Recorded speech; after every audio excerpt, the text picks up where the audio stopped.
The Drunken Nebula was the kind of bar where captains parked their ships, mercenaries parked their grudges, and the local security forces parked themselves as far away as possible. On most nights, it was loud but manageable. On this night, it was a powder keg because a lone human had just walked in. She was small by galactic standards, barely up to the shoulder of the average Torg heavy, but she carried herself with the calm confidence of someone who knew exactly how to handle trouble. Her name was Lieutenant Kara Holt, Terran Navy Intelligence, though nobody in the bar knew that.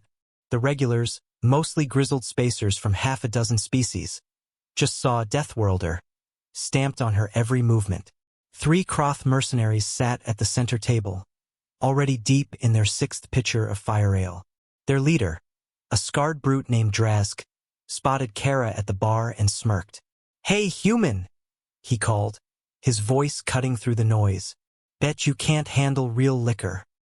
Why don't you join us?" Kara ignored him, ordering a glass of water. Drazk stood, swaggering over with 2 of his crew. "We don't like your kind here," he said, looming. "Too fragile. Break too easy." The bartender quietly slid away. A dozen conversations stopped mid-sentence. Everyone knew how this went. Humans either backed down or didn't get back up. Drazk, and that was when she moved. Her hand shot up, grabbed his finger, and twisted. There was a wet pop, and Drazk howled, stumbling back. Before his crew could react, Kara slid off the stool, swept the legs of the nearest Kroth, and planted an elbow into the gut of the third. The fight exploded. A massive Torg at the corner table decided this was his chance to join in. He charged, swinging a metal chair. Kara ducked, letting it smash into one of Drazk's men instead. She pivoted, driving her knee into the Torg's jaw. The impact sent him crashing over the table, taking 3 drinks and a very surprised insectoid with him. 2 more patrons got pulled into the chaos, whether they wanted to or not. Kara MOV. From the far end of the room, a pair of armored Grell enforcers decided to intervene.